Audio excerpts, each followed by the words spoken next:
Në qytetin e Vlorës, papunësia mbetet një ndër sfidat më të mëdha sociale dhe ekonomike. Sipas të dhënave nga zyra rajonale e punësimit, aktualisht janë regjistruar rreth 4400 persona si të papunë, ndërsa 9% e tyre janë të rinj në moshën 29 vjeç. Gjatë periudhës janar-maj të këtij viti janë arritur të punësohen 274 individ përmes programeve të ndërmjetësimit të punës, nga të cilët 31% janë të rinj.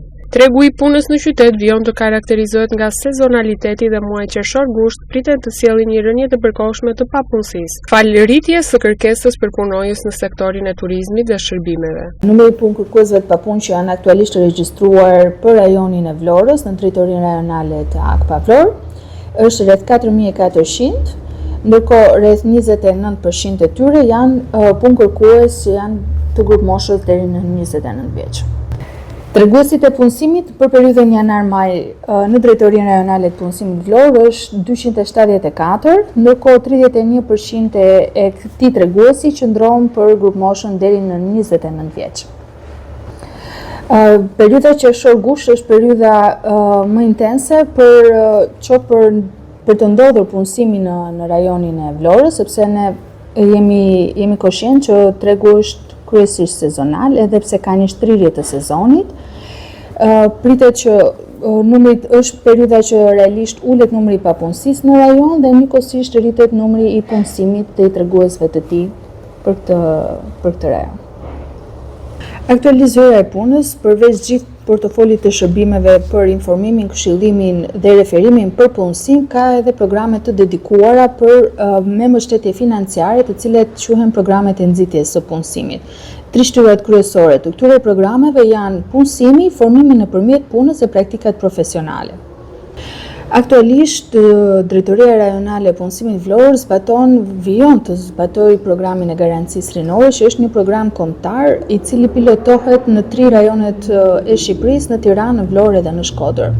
Për të dytin vit radhazi, ne vazhdojmë që të ofrojmë mbështetje brenda skemës së garancisë rinore për të rinjtë të cilët janë të ashtu quajtur NEET, pra që qëndron për të rinjtë të cilët nuk janë aktualisht duke marrë edukim, punësim apo dhe formim profesional. Programet kryesore, ashtu si kundër dhe programet e tjera për grup moshat që unë përmenda më sipër, janë programe punësimi, formimi profesional dhe praktike profesionale. Por kryesisht për të rinjtë të cilët mbarojnë studimet e larta, programi praktikave profesionale mbetet një program i parapëlqyer, pasi ai lidhet më së shumti dhe me profesionet që të rinjtë përfundojnë. Në nisje të sezonit turistik, normalisht profesionet kryesore që prevalojnë janë ato të cilat lidhen me sektorin e shërbimeve, është profesioni i recepcionistit, profesioni i kuzhinës, ndihmës kuzhinieri, banak dhe banakier dhe kamarier. Ndërkohë, sipas këshilltarit bashkiak Klodian Gjyeri, papunësia lidhet ngushtë me problemet strukturore të ekonomisë lokale. Papunësia është pjesë e ekonomisë, me thënë drejtën. Do të thotë që në qoftë se ne do të kemi një ekonomi shumë të mirë, atëherë do të kemi sidomos në sektorin privat që është edhe gjeneruesi më i miri i të punësuarve, i punëve që hapen për të rinjtë.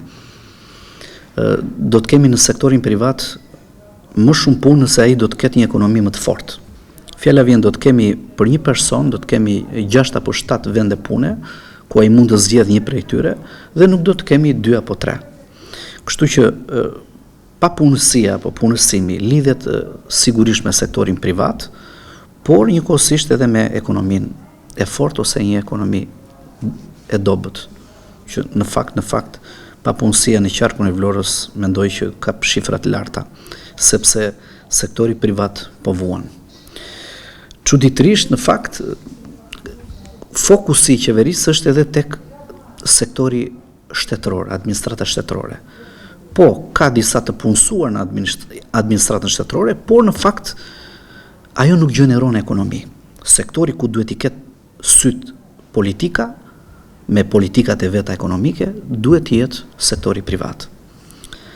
Jemi një vend turistik, ku si të gjitha vendet e tjera turistike, puna është sezonale. Do me thëmë për pak kohë muaj apo ditë, ne duhet kemi një sasi të saktuar njerëzish të shtuar në sektorin tonë, sidomos turizëm.